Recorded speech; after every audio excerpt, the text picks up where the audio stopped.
안녕하십니까.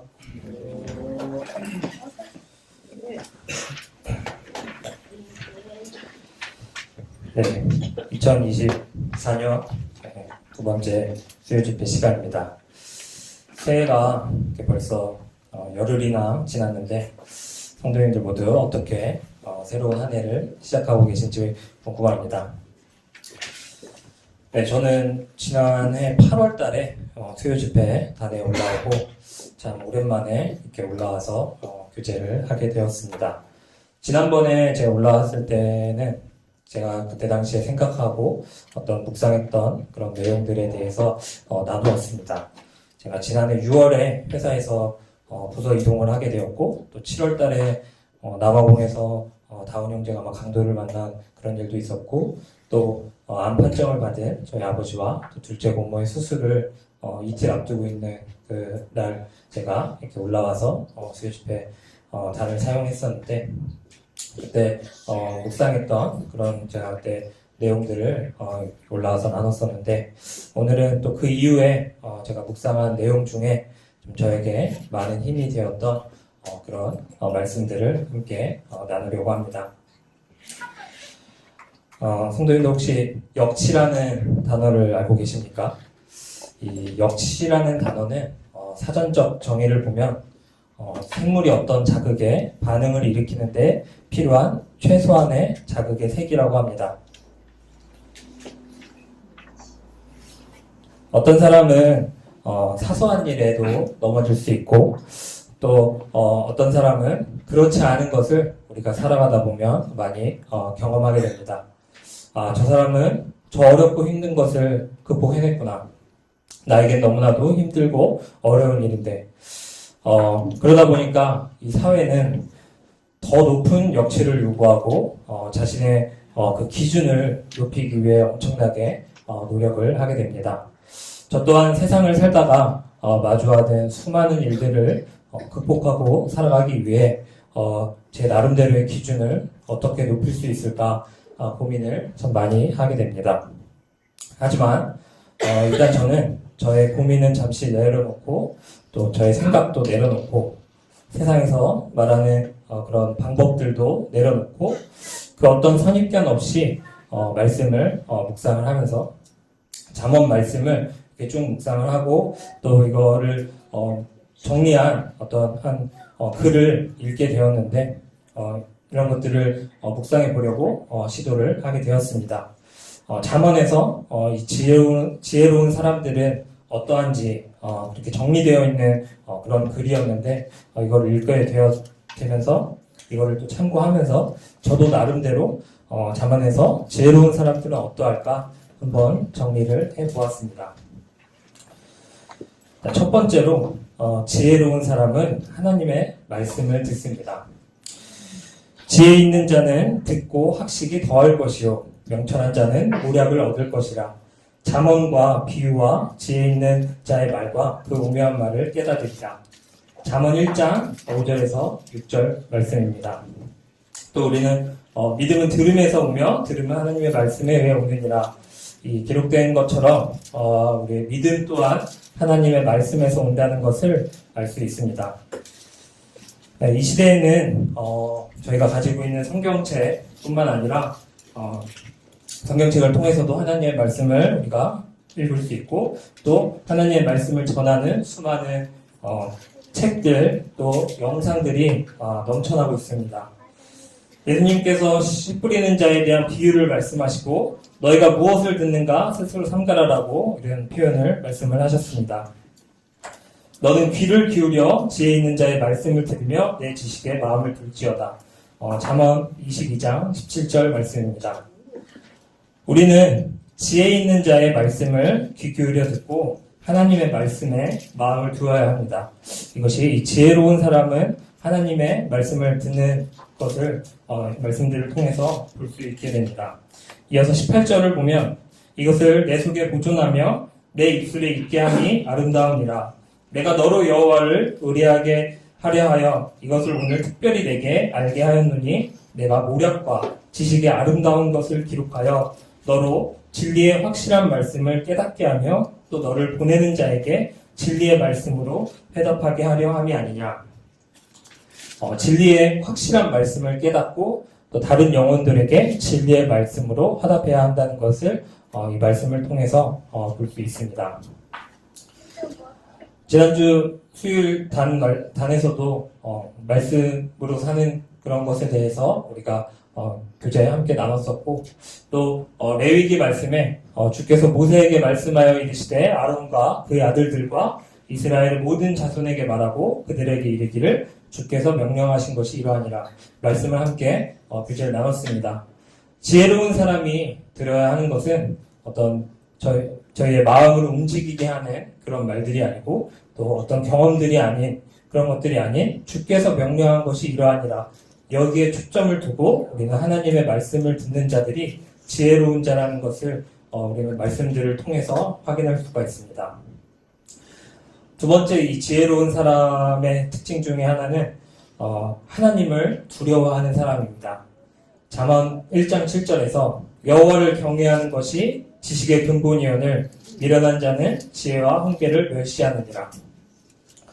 또 3장에서도 너는 마음을 다하여 여호와를 의뢰하고 내 명철을 의지하지 말라. 너는 범사의 글을 인정하라. 그리하면 내 길을 지도하시리라.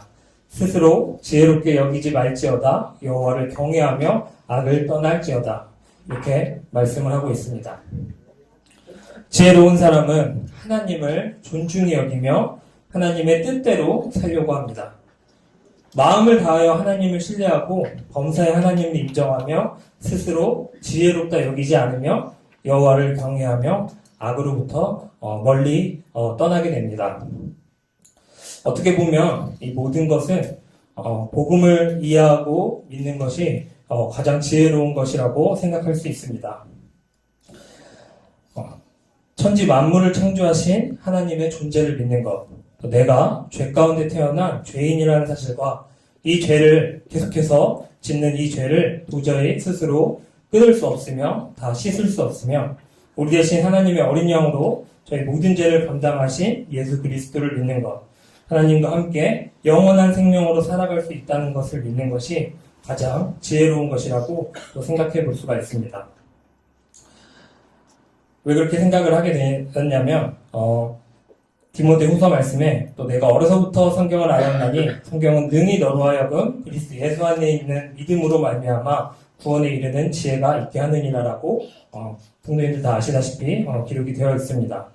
분명 성경은 구원에 이르는 지혜가 있게 한다고 말씀하고 있습니다. 이 구원받으려고 열심히 이 종교 생활을 하는 사람들을 보면 우리는 알 수 있습니다. 하나님의 말씀에 관심을 갖지 않고 자신이 세운 어떤 기준들, 자신이 세운 철학을 지키며 자신의 삶을 그것들에 바치고 자신에게 처해진 상황을 내가 편한 대로, 내 마음대로 하나님의 뜻으로 포장하고 성실하고 부지런하지만 그들은 구원에 이룰 수가 없습니다. 기록된 대로 하나님의 말씀이 우리를 그리스도 예수 안에 있는 믿음으로 말미암아 구원에 이르는 지혜가 있게 합니다. 그러나 너희는 하나님에게서 나서 그리스도 예수님 안에 있고 예수님은 하나님에게서 나사 우리에게 지혜와 의와 성별과 구속이 되셨으니 이것은 기록된 바 자랑하는 자는 주를 자랑할지니라 함과 같게 하려 함이니라. 이 말씀은 고린도전서 1장 30절 31절 말씀입니다. 여기서도 나왔듯이 너희는 하나님에게서 나서 그리스도 예수님 안에 있고 예수님은 또 하나님에게서 나사 우리에게 지혜와 의와 성별과 구속이 되셨다고 기록이 되어 있습니다. 또 골로새서 2장에서는 그분 안에는 지혜와 지식의 모든 보화가 감추어져 있느니라라고 기록이 되어 있습니다.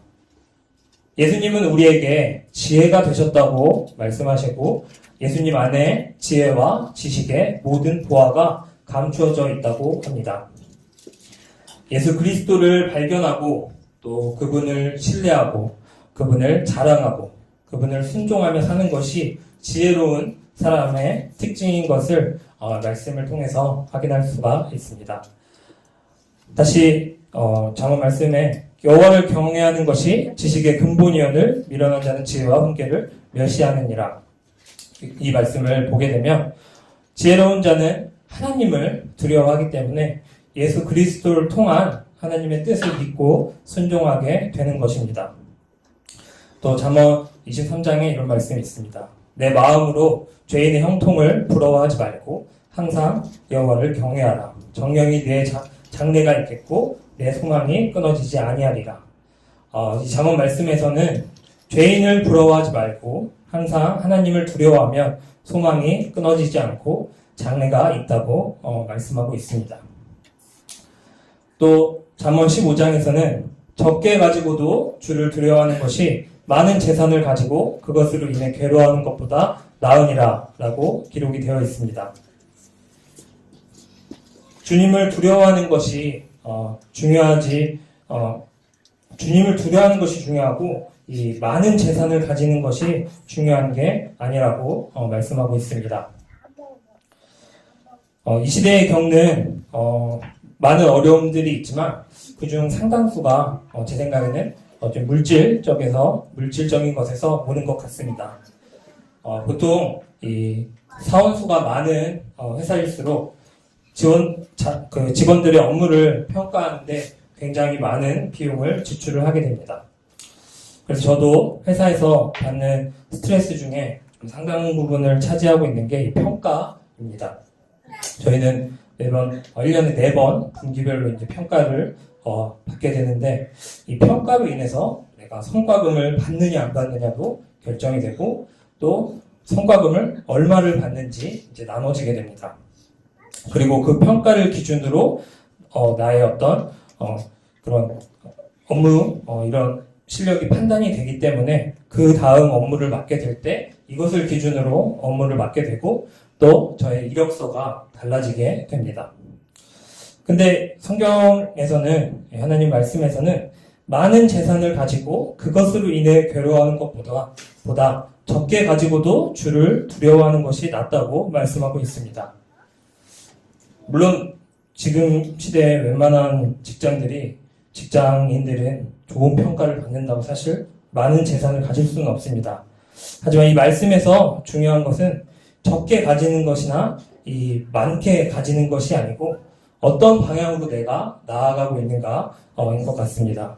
주님을 두려워하지 않으면서 주어진 일을 책임감 없이 수행하고 좋지 않은 평가를 받을 수도 있고 또 주님을 두려워하는 가운데 우리는 직장에서 주어지는 일들을 성실히 수행하고 그리스도의 향기를 내며 또 좋은 평가를 받을 수도 있습니다. 사무엘상 2장에 나오는 내용인데요. 사무엘상 2장에서 엘리의 아들들 홈리와 비느하스는 여호와를 알지 못하며 또 백성들의 어떤 재물을 빼앗는 그런 내용들이 나오고 또 하나님께 드리기 전에 어떤 그 재물을 드리기 전에 고기를 자신에게 달라는 그런 모습들을 볼 수가 있습니다. 여기서 하나님께서 이렇게 말씀하십니다. 나를 존중히 여기는 자를 내가 존중히 여기고 나를 멸시하는 자를 내가 경멸히 여기리라. 이와 같이 하나님께서 말씀하십니다. 하나님을 두려워하는 것은 하나님을 존중히 여기는 것이며 이것이 지혜로운 사람이라는 것을 볼 수가 있습니다. 이처럼 지혜로운 사람은 하나님을 두려워한다는 것을 여러 성경 또 그런 말씀들을 통해서도 확인할 수가 있습니다. 세 번째로 지혜로운 사람은 악을 미워하고 죄를 피하는 사람입니다.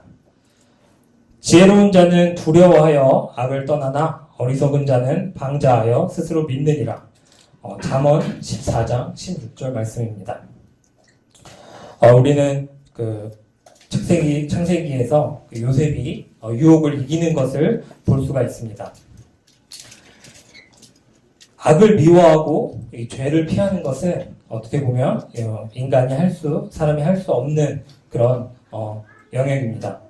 성령님께서 일하셔야 되고 하나님의 말씀의 능력으로 이겨내야지 사람의 능력으로는 좀 악을 미워하고 죄를 피하기가 참으로 어렵습니다. 그래서 이런 말씀도 있습니다. 또한 내가 청년의 정욕을 피하고 주를 깨끗한 마음으로 부르는 자들과 함께 의와 믿음과 사랑과 화평을 쫓으라.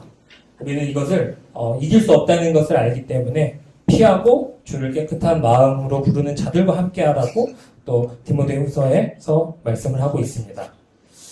그 소위 유명한 그런 강연자들의 강연을 들어보면 어떤 자극을 우리는 받게 되고 또 그들의 어떤 그런 강연을 통해서 전해지는 메시지를 통해서 저희 마음 가운데 감정이 요동치면서 삶의 방향을 바꾸게 하려고 하는 그런 경우들이 많습니다. 하지만 이러한 것들로는 이 본질적인 것이 변하지가 않습니다. 뭐 이러한 것들을 통해서 또 부부관계가 좋아지거나 부부관계가 좋아지거나 우리가 죄를 멀리하게 할 수는 절대 없습니다. 하지만 이러한 메시지들이 참 많이 요새 이렇게 사람들이 찾고 있다는 것을 또 보게 됩니다. 이렇게 우리는 하나님을 믿는 것이 참으로 어렵고 또 악을 멀리하는 것이 굉장히 어렵다는 것을 볼 수 있게 됩니다. 자, 아까도 이제 집회에 와서 형제님과 잠깐 교제를 나눴는데 참 이렇게 우리가 주님을 믿고 이 구원받은 성도가 된다는 게 참 얼마나 하나님의 은혜가 큰지를 좀 경험을 하게 됩니다. 그리고 또 어떻게 우리는 그들에게 또 복음을 전할 수 있을까 이러한 고민들을 참 짧게 이제 교제를 나누게 되었는데 참 믿고 나서는 그게 어떻게 보면 되게 간단하고 아무렇지 않은 것 같은데 참 믿기 전에는 그러한 것들이 너무나 참 어렵고 힘든 일이고 참 그런 모습들을 저 또한 경험을 했고 또 많은 성도님들도 그런 모습들을 보게 될 것입니다. 이게 구도자들이 오면 참 이렇게 해줬으면 좋겠는데 참 여러 가지 마음이 들 텐데 참 그렇지 못하는 모습들을 참 많이 보게 됩니다. 요한복음 6장에서 예수님이 이렇게 말씀하십니다. 내가 진실로 진실로 너희에게 이르노니 인자의 살을 먹지 아니하고 인자의 피를 마시지 않으면 너희 속에 생명이 없느니라. 쭉 예수님께서 설명을 하고 계십니다. 이렇게 예수님이 말씀을 하시고 나서 60절에서 제자 중 여럿이 듣고 말하되 이 말씀은 어렵도다. 누가 들을 수 있느냐 한데 이어서 61절에서 예수께서 스스로 제자들이 이 말씀에 대하여 수군거리는 줄 아시고 가라사대 이 말이 너에게 걸림이 되느냐 그러면 너희가 인자의 이전 있던 곳으로 올라가는 것을 볼 것 같으면 어찌하려느냐 살리는 것은 영이니 육은 무익하니라 내가 너희에게 이른 말이 영이요 생명이라 그러나 너희 중에 믿지 아니하는 자들이 있느니라 이와 같이 말씀하십니다. 그리고 66절에서는 제자 중에 많이 물러가고 다시 그와 함께 다니지 아니하자 예수님과 함께 다니지 아니하고 떠나는 그런 모습들을 보게 됩니다. 또 로마서 1장에서는 이런 표현들이 나옵니다. 하나님의 진리를 거짓으로 바꾸어 피조물을 조물주보다 더 경배하고 섬기는 악한 자들에 대한 그런 내용들이 나오는데 또 이런 표현이 있습니다. 마음에 하나님 두기를 싫어한다고 로마서 1장에서 표현을 하고 있습니다. 참으로 이 세상에는 믿지 않는 자들이 많고 또 하나님을 두려워하지 않는 자들이 굉장히 많습니다. 우리는 계속해서 살아가면서 악한 일들이 정말 이 세상에 끊임없이 계속 일어나고 있는 것을 볼 수가 있습니다. 뭐 음주로 인해서 일어나는 사건 사고들, 성적인 범죄, 최근에는 마약, 살인, 또 사기 등 이런 기존에는 없던 기상천외한 범죄들이 계속해서 생기고 있는 것을 볼 수가 있습니다. 순간에 잘못된 선택으로 자신의 인생이 무너지고 또 가족들의 인생, 또 주위에 있는 다른 사람의 인생까지 무너지게 하는 일들이 계속되고 있습니다. 제가 참 공감하는 그 말이 있는데요. C.S. 루이스의 책에 나오는 그런 표현인데 이 잘못된 방식으로 선을 추구하면 악이 된다라는 그런 구절이 있는데 이 선을 추구한다는 신념에서 나오는 악한 일들을 이 세상에서는 많은 일들을 볼 수 있게 됩니다. 여러 혁명들도 다 자신이 생각한 선을 추구한다는 신념에서 나오게 되었고 이러한 것들을 볼 때 참 우리가 이런 악한 일에서 결코 우리의 삶은 멀리 떨어져 있지 않다. 어떤 이런 악한 것이 연예인이나 연예인한테나 일어나는 일이고 또 우리 삶과 좀 멀리 떨어져 있는 우리는 그런 환경에 있지 않아서 좀 안전할 거라고 생각하는 건 저에게는 조금 위험한 생각이지 않을까 이런 생각을 하게 되었습니다. 지혜로운 자는 두려워하여 악을 떠나나 어리석은 자는 방자하여 스스로 믿느니라. 성경을 통해서 지혜로운 자는 악을 미워하며 또 어리석은 자는 스스로를 믿고 자만한다는 것을 볼 수가 있습니다. 참 이 스스로를 믿고 자만하는 것이 좀 얼마나 무섭고 또 어떤 결과들을 초래하는지 우리는 또 많은 그런 간증들을 통해서 볼 수 있게 됩니다. 네 번째로 지혜로운 사람은 사람을 얻게 됩니다. 잠언 11장 30절에 의인의 열매는 생명나무라 지혜로운 자는 사람을 얻느니라 라고 되어 있습니다. 지혜로운 자들은 불순종한 영혼들을 주님께로 인도합니다. 그러기 위해서는 아시다시피 저희는 그들에게 믿지 않는 불순종한 영혼들에게 저희의 삶이 어떤 본이 되는 삶이 되어야 되고 저희의 삶을 통해서 또 주님을 나타내야 되며 또 하나님의 말씀을 바르게 전해야 합니다. 아까도 교제하면서 나왔던 이야기 중 하나가 우리가 계속해서 참 때를 얻든지 못 얻든지 전해야 하는 것이 하나님의 명령인데 우리가 어떻게 전하느냐에 따라서 또 좀 안 좋은 상황에 안 좋은 결과를 더 역효과가 나는 경우를 또 보게 됩니다. 물론 하나님이 정하신 때가 있겠지만 우리는 말씀을 전하는 것도 여기서 지혜로운 자는 사람을 얻는다라고 표현되어 있는 것처럼 하나님이 주시는 지혜로 하나님의 말씀을 바르게 전해야 하는 것을 또 경험하며 말씀을 또 찾아볼 수가 있게 됩니다. 저희가 그 2월부터 이제 목요일마다 제자 훈련을 하기로 이렇게 공지가 되어 있는데 목요일날 저희 30, 40대 또래 모임이 항상 온라인으로 매주 이렇게 모이고 있습니다. 책을 가지고 교제를 하다가 이제 2월까지는 매주 간증을 나누고 있습니다.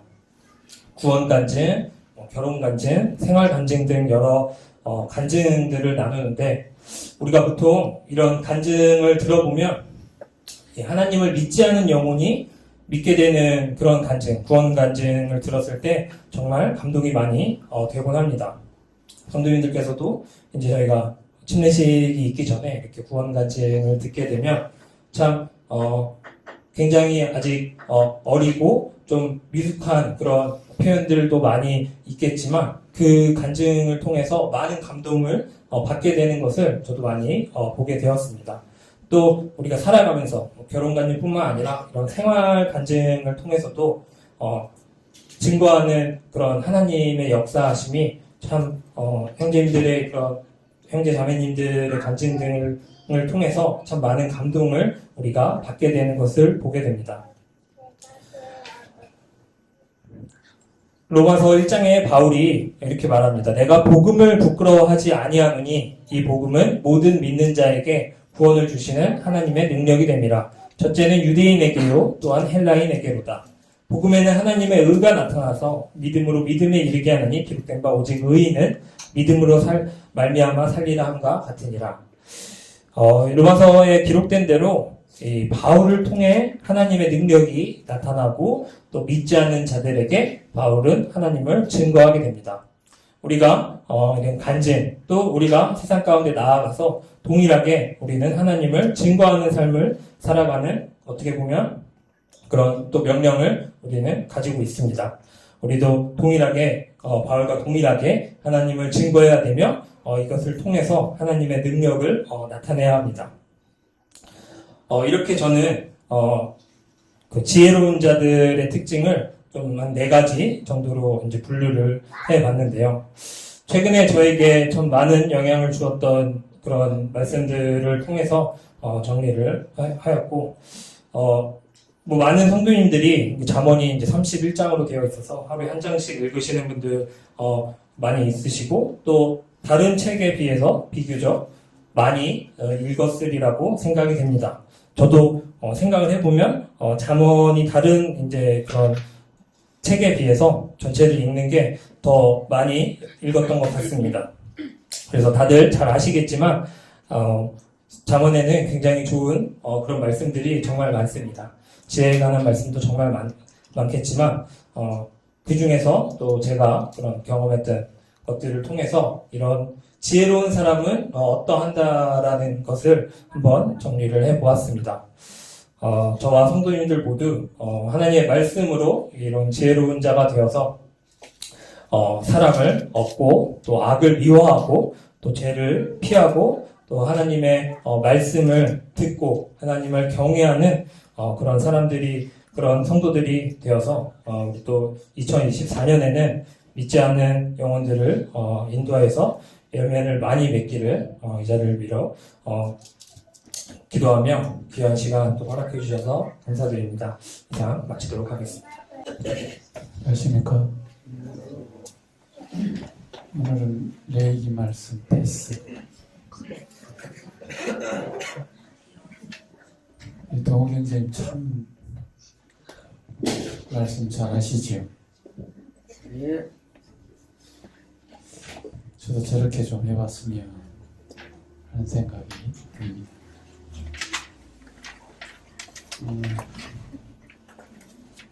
제 삶은 하루하루 주님의 은혜로 사는 삶입니다. 또 작년 한 해를 주님의 은혜로 잘 사는 것 같습니다. 성도님들도 그러하시죠?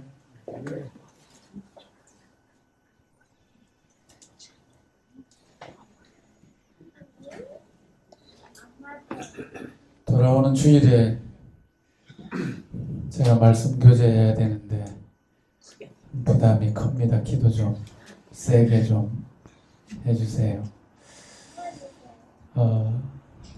우리 안에 계시는 성령님께서 저희들의 마음을 말씀으로 감동시켜 주시면 참 좋겠습니다.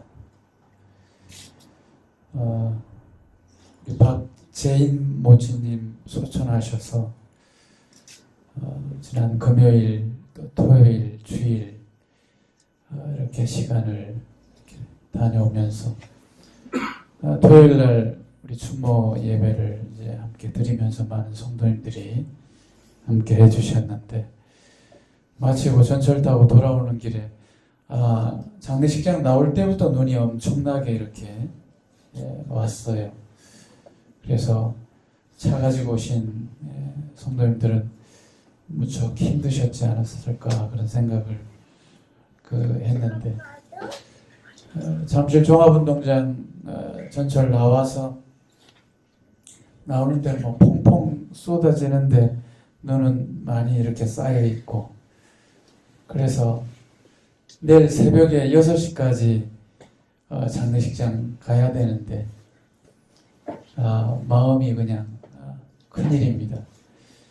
그래서 제가 눈만 보면 그냥 겁이 생겼어요. 그래서 하얀 눈을 보면 그렇게 개처럼 펄펄 뛰던 그 모습이 사라지고 눈만 보면 겁이 생겼지요.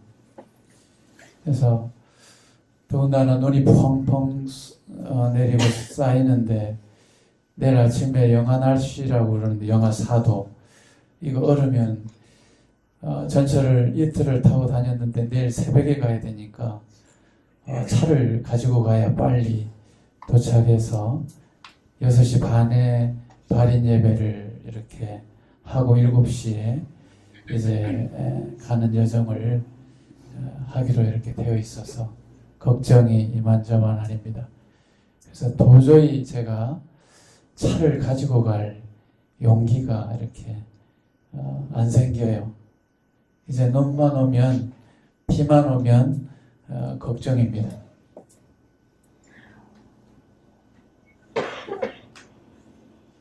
우리가 나온 말이고 그래도 일단은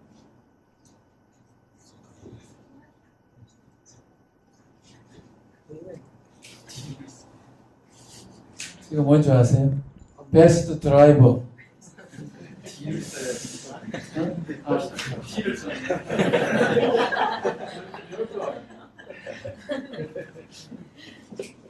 거기서 볼 때는 착각했네요. 제 딸에는 베스트 드라이버 아닙니까? 제가 그래도 몇십 년 핸들 잡고 주님이 이런 그 부업을 주셔서 운전하는 일을 하고 있는데 베스트 드라이버라고 착각하고 살았습니다. 고린도전서 10장 말씀 한 구절 볼까요?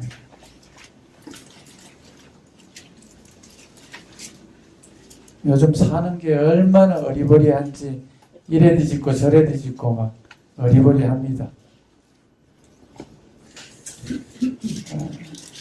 10장 1절부터 12절까지 있는 말씀에 형제들아 이렇게 부르셔서 어떻게 하나님께서 우리를 건지시고 또 먹이시고 입히시고 또 인도하시는지를 내용을 보게 되면 알 수 있습니다. 근데 12절에 이렇게 말씀하시죠. 다 같이 한번 읽어보겠습니다. 시작. 그런즉 선줄로 생각하는 자는 넘어질까 조심하라.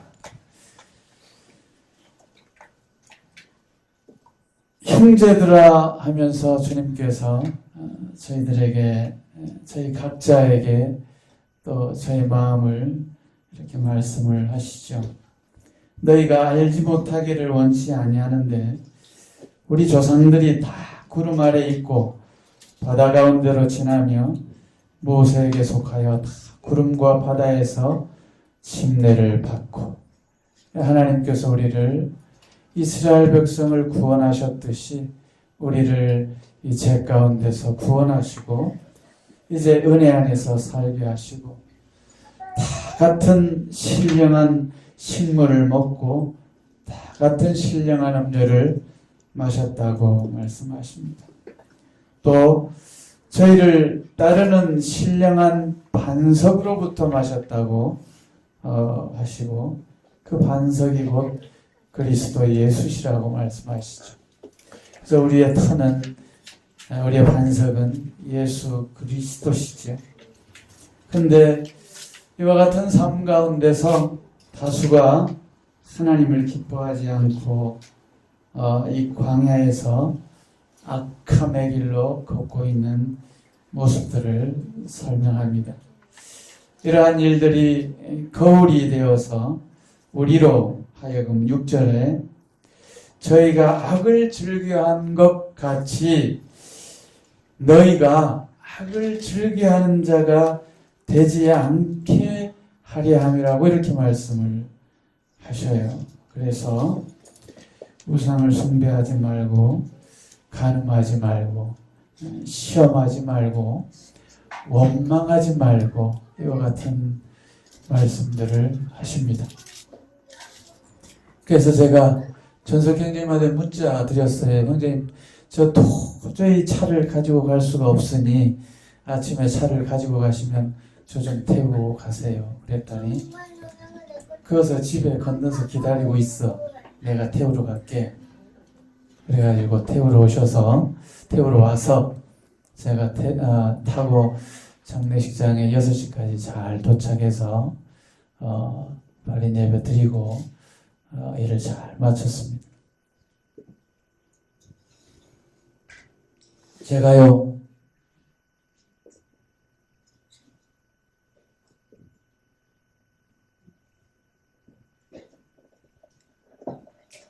작년이 아니고 재작년이에요.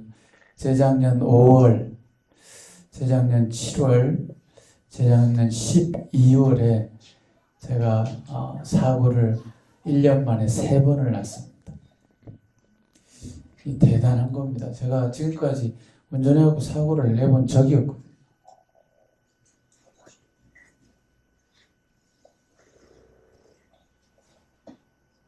제가 기억하기로는 12월 재작년 12월 21일에 눈이 엄청나게 온 적이 있었어요. 제가 보통 아침 6시 반에 출근을 이렇게 하는데 집에 나오니까 눈이 엄청나게 쌓여 있어요. 눈은 또 계속 이번 토요일에 내리는 눈 그건 잽도 안 돼. 그렇게 많이 내리고 있었어요. 제가 매일 그 어르신 모시러 용인 서울 고속도로를 매일 이렇게 내려갔다가 올라왔다가 다시 내려갔다가 올라왔다가 이런 하루 일과를 그렇게 하는데 걱정이 이만저만 아닙니다. 차를 주차장에서 끌고 나오는데 골목에 나오는데도 미끌미끌 이렇게 거리는데 이거 어떻게 그 수원까지 내려가지 걱정을 이제 하면서 불안해서 내려갑니다. 내려가는데 고속도로를 잘 타고 가다가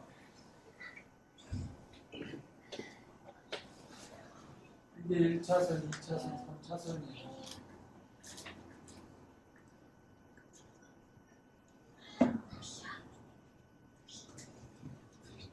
금토 톨게이트라고 용인 서울고속도로에 가면 터널을 몇 개, 한 3개 지나면 있습니다.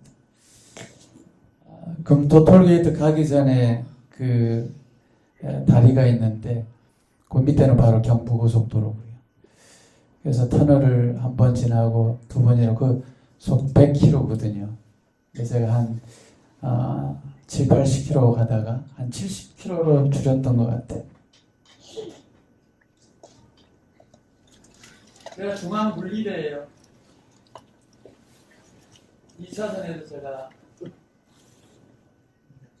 1차선에서 가면 큰일 날 것 같아서 2차선으로 가다가 가는데 터널 지나서 이제 가는데 한 속도를 더 줄여야 되는데 조금 한 6, 70km 달린 것 같아요.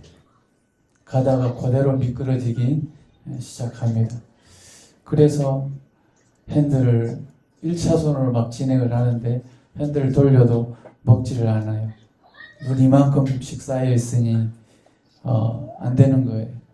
핸들을 돌려도 돌려지지 않고 계속 1차선으로 진행을 합니다. 진행을 하더니 그냥 차가 돌더니 그냥 중앙분리대 그 세면으로 된 중앙분리대 거기를 받고 차가 이렇게 가던 차 이렇게 가다가 여기가 앞이에요. 여기가 앞이에요. 그래서 뺑글 돌더니 나중에 여기서 이렇게 꺾고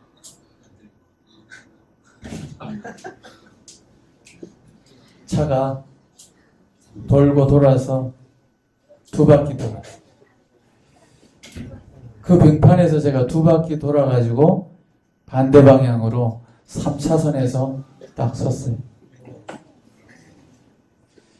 중앙분리대 받으면서 아차 큰일 났다라고 생각을 하면서 이거는 대형 사고감이다 라고 생각을 하게 되죠. 아무리 조작을 해도 핸들을 잡고 브레이크를 잡아도 브레이크는 제가 안 잡고 기어를 낮추고 그러면서 했는데 뱅글뱅글 도는데 돌아서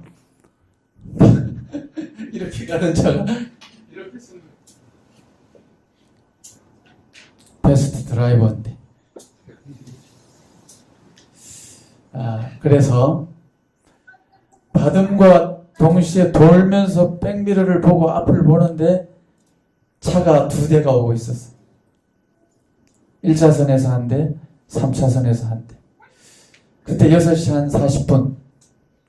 만약에 차들이 많이 왔으면요 엄청나게 큰 사고가 났을 텐데 그렇게 돌고 있는데 눈은 계속 펑펑 내리죠. 눈은 엄청 쌓여 있죠. 그 가운데서 사고가 안 났어요. 차만 중앙 분리대 받고 반바가 깨질 정도 되고 그래서 돌아서 있는데 차와 차끼리 안 부딪혔다는 거예요. 하나님 감사합니다. 그래서 조작하고 슬금슬금 다시 차를 돌려가지고 슬슬슬슬 거북이 걸음으로 해가지고 끌고 다시 내려갔습니다. 그래서 제 차를 이제 보험 처리해서 반바를 가는데 제 앞에 지금도 끌고 다니는 차에 남바에게 번호판은 제가 일부러 안 갈았어요. 다 끓긴 흔적이 있어요. 왜냐하면 이걸 갈고 싶지가 않은 거예요. 이 흔적을 가지고 기억하기 위해서 번호판 강릉구청 가서 갈면 금방 가는데 안 갈고 번호판만 제가 다시 그대로 달고 있고, 이 번호 색깔 까만 것도 다 지워진 걸 제가 페인트 사가지고 까맣게 칠해가지고 지금 다녀요. 기억하기 위해서. 그 사고를 기억하기 위해서 다닙니다. 이 사고는 고전 7월의 사고도 있었고 5월의 사고도 있었습니다. 주님께서 코로나로 저를 살리시고 또 살려주신 은혜 가운데서 걷지만, 제가 일 안 하겠다고 그만하겠다고 그랬는데도 붙잡혀서 이제 일을 합니다만 주님 앞에 은혜로 삽니다. 얼마든지 운전하면서 사고를 날 수도 있고 또 이런 일 저런 일이 우리들 삶 속에 얼마든지 있을 수 있죠. 그러나 그 속에서도 기억하고 감사하고 또 내가 이런 어려움 속에서 주님 앞에 매달리고 기도할 수 있는 이런 삶이 저희들의 삶입니다. 그러면서 말씀을 주시죠. 그런즉 선줄로 생각하는 자는 넘어질까 조심하라. 그래서 어제도 눈이 와가지고 눈만 보면 막 가슴이 벌렁벌렁 거려가지고 핸들을 잡기가 이렇게 무섭단 말이에요. 이런 경험을 갖다 보니 그런 생각이 드는 겁니다. 그러면서 이런 것들이 제 삶의 경험적으로 되어지면서 주님 앞에 말씀을 기억하게 해주시는 거예요. 네가 어떻게 어디로 갈래? 어떤 모습으로 걸을래? 어떤 마음으로 걷고자 하느냐 이 말이죠. 그래서 주님 앞에 이렇게 보여주신 비단 꼭 여기 있는 말씀이 아니더라도 저희들이 늘 묵상하고 있는 말씀 가운데서 주님이 얼마나 저희들에게 그때 합당한 말씀을 통해서 주시는지를 알 수 있습니다. 주님을 경외하는 것, 주님을 두려워하는 것, 주님을 사랑하는 것, 이런 것이 우리가 지혜 있는 삶이고 명철이잖아요. 그래서 선줄로 생각하는 자는 넘어질까 조심하라고 하셨을 때 제 마음에 이런 교훈을 통해서 깨닫게 되는 것이죠. 주님이 아니면 저는 결코 살 수 없습니다.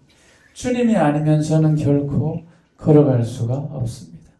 주님께서 먼저 내 앞에 인도해 달라고 제가 운전하기 전에 핸들 잡기 전에 기도를 먼저 합니다. 지금 제가 어떤 상황이 닥칠지 모릅니다. 이것이 꼭 운전하는 일뿐만 아니라 사랑하는 성도님들의 삶의 일터에서 이와 같이 저희들이 사는 것이죠. 야고보서 4장 말씀을 보시게 되면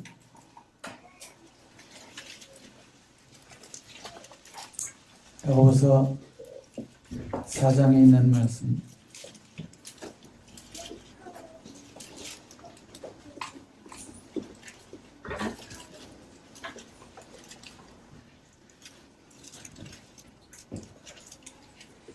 야고보서 4장 너희 중에 4장 1절 너희 중에 싸움이 어디로 다툼이 어디로 조차 나느뇨 너희 지체 중에서 싸우는 정욕으로 조차 난 것이 아니냐.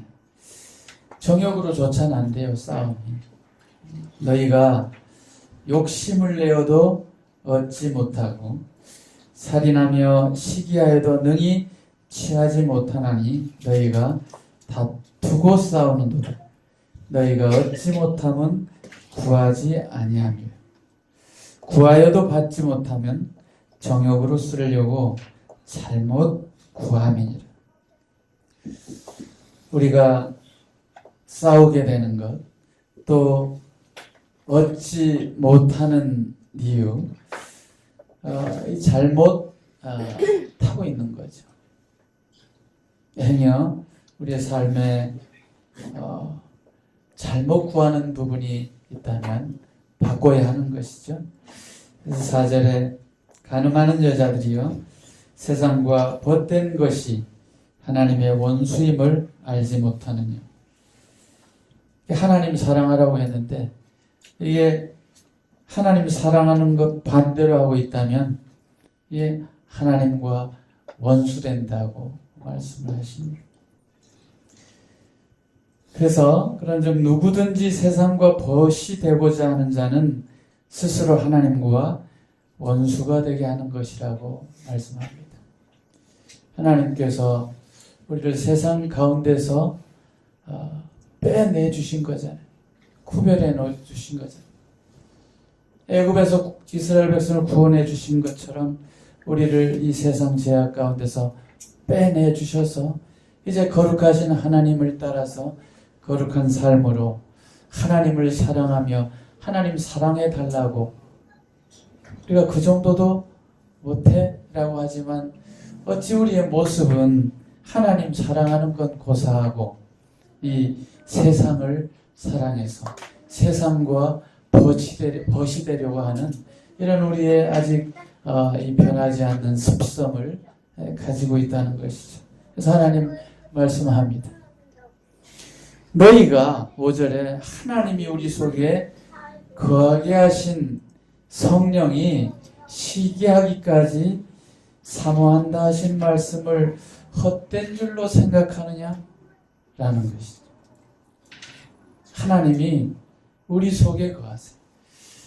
하나님의 영이신 성령님께서 우리 안에 거하셔서 내가 세상을 사랑하게 될 때 시기하셔요. 너 왜 세상을 사랑하고 있어? 왜 그렇게 정욕적으로 살아? 왜 네 눈에, 왜 네 마음에, 왜 하나님 사랑하는 마음은 고사하고 이렇게 세상과 짝해서 사냐 이 말이에요. 그렇게 살지 말라는 것입니다. 그래서 6절에 더욱 큰 은혜를 주시나니 그러므로 일렀으되 하나님이 교만한 자를 물리치시고 겸손한 자에게 은혜를 주신다 하였느니라. 저는 운전 제가 아주 멋들어지게 자꾸 옆에서 칭찬하니까 주차도 이렇게 파킹을 그 회사에서는 제가 그 다른 사람 주차 파킹하는 거 보면 참 왜 저렇게 파킹 못해 그래 제가 막 차 키 받아고 팍팍 하고 착착 넣고 착착 빼고 하거든요. 제가 무지 잘하는 줄 알았지. 베스트 드라이버인 줄 알았지. 근데 아니라는 것입니다. 그것이 하나의 예지만 그것이 내 마음에 교만이 있게 되면 겸손하지 못하면 우리가 얼마든지 넘어질 수 있고 하나님 뒤에 계세요. 내가 알아서 할 테니 이런다니까요. 우리 이런 신앙이 되면 안 되잖아요. 하나님 저 좀 도와주십시오. 매달려야지. 구원 못 받는 이유가 뭔 줄 알아요? 그래서 그런 거예요. 하나님 필요 없는 거죠. 내가 알아서 할게. 안 들어오는 거, 귀에 안 들어오는 거, 안 보이는 거지. 아무리 살아있는 생명의 말씀을 비춰줘도, 보여줘도, 말씀의 능력이 마음에 이게 콱, 이게 돼 있으면 안 들어가는 거예요. 성도인 우리는요, 안 그럴까요? 역시나 마찬가지예요. 내가 교만해져 있으면 말씀 안 들어갑니다. 아무리 해도. 근데 겸손할 필요가 있는 거죠. 겸손하게 될 때 은혜를 주신다고 하시잖아요. 그런즉 7절에 너희는 하나님께 순복할지어다 마귀를 대적하라 그리하면 너희를 피하리라. 저는 내가 핸들만 잡고 있으면은 그냥 아싸 가오리 하면서 잘 할 줄 알았지. 근데 눈 빙판길에는 핸들 아무리 조작을 잘해도 안 돼. 마귀가 넉 깔아놓고 그 탁 펼쳐놓고 그 위에서 내가 손들어서 잘해보려고 그러면 될 줄 어림도 없어요. 마귀가 그런다니까요.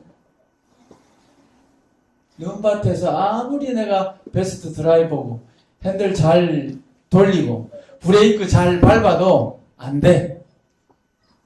안 되는 거예요. 주님이 내 안에서 함께 하시고 그분께서 나를 인도하시지 않으면, 그분께서 은혜를 주시지 않으면 내가 설 수 없다는 거예요. 내가 이길 수 없다는 것이죠. 그래서 이 믿음 가운데서 하나님 앞에 순복할 줄 아는 자세가 필요합니다. 그러면 이겨낼 수 있어요. 얼마든지 피할 수 있습니다. 얼마든지 승리할 수 있습니다. 우리 그런 사람들이잖아요.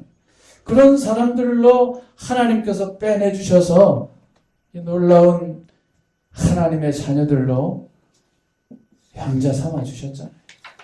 8절에 하나님을 가까이 하라. 그리하면 너희를 가까이 하시리라.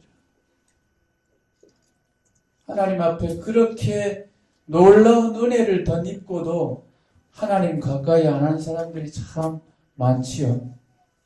다수가 하나님이 기뻐하시지 않고 악한 마음으로 원망하고 시기하고 아주 불평하고 대적하고 하는 거예요. 똑같이 반석되신 예수 그리스도 안에서 은혜를 입고 이 신령한 음료를, 영적 양식을 먹었음에도 불구하고 얼마든지 그럴 수 있다는 것입니다.